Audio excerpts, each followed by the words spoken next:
في سؤال بيقرفني كل يوم، هم الصهاينة ما وراهمش غير الشيعة؟ طول عمرهم ماشيين مؤامرات واغتيالات في قيادات الشيعة وبس، وسابوا الغسيل ونسيوا حتى عيالهم يحمموهم، وطول عمرهم قاعدين زي الجدة وموش مكرمش، تفتكر الثروة تولول. طب هو احنا الشيعة عملنا فيهم ايه يا اولاد العم؟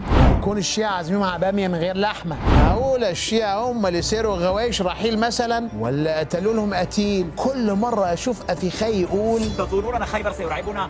خيبر لن يعود. حين قلنا خيبر لن يعود كنا نعنيها قولا وفعلا وورثناها ابا عن جد. والجار التاني ايدي كوهين يكتب يا لساراتي مرحب.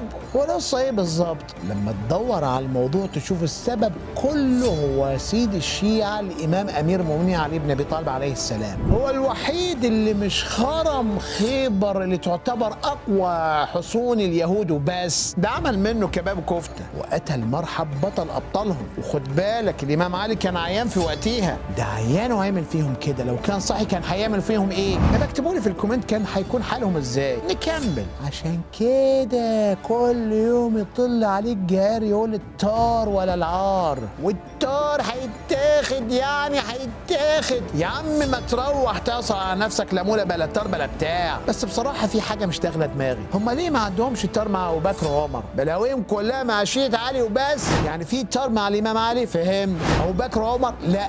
ينفع الكلام ده يا جدعان؟ لما دورت في التاريخ لقيت الناس دول مع ابو بكر وعمر كانوا زي السمنه على العسل. فلما النبي بعت ابو بكر لخيبر عشان يفتحها، رجع ابو بكر ايد ورا وايد قدام. فقال سيدنا النبي صلى الله عليه واله ما تيجوا نجرب عمر، ممكن تكون فيه ريحه بطوله وفتوه. بعث رسول الله صلى الله عليه واله ابا بكر الى خيبر فهزم فرجع، فبعث عمر فهزم فرجع يجبن اصحابه ويجبنه اصحابه. يعني عمر كان يقول لاصحابه يلا يا جبنه، وهم كانوا يردوا عليه جبان مين يا عم؟ انت اول ما شفت خيبر خليت ديلك في اسنانك وقلت يا فكيك عايزنا نحارب وانت قاعد على قهوه تشرب سحلب؟ جال الحرب ضيف شرف وانت ما عندكش شرف من اساسه؟ ما كنت تحارب معانا يا عمر. المهم سيدنا النبي كان عاوز يوري الاجيال مين الخليفه من بعده. ما تيجوا نكمل الروايه. فقال رسول الله صلى الله عليه واله لا ادفعن الرايه الى رجل يحب الله ورسوله ويحبه الله ورسوله يفتح الله عليه. فدعا عليا فقيل له انه ارمد، قال ادعوه فدعوه فجاءه فدفع اليه الرايه ففتح الله عليه. يعني الحل الوحيد للصهاينه مش اجتماع في جامعه الدول العربيه، الحل اسمه امير المؤمنين الامام علي عليه السلام، مش عمر بن الخطاب اللي كل مره كان ياخد ذهبيه البطوله في الجري من الحروب والمعارك. والحق مش على الامام علي اللي هزم مرحب، الحق عليكم اللي ما عندكمش بطل زي الامام علي بن ابي طالب عليه السلام.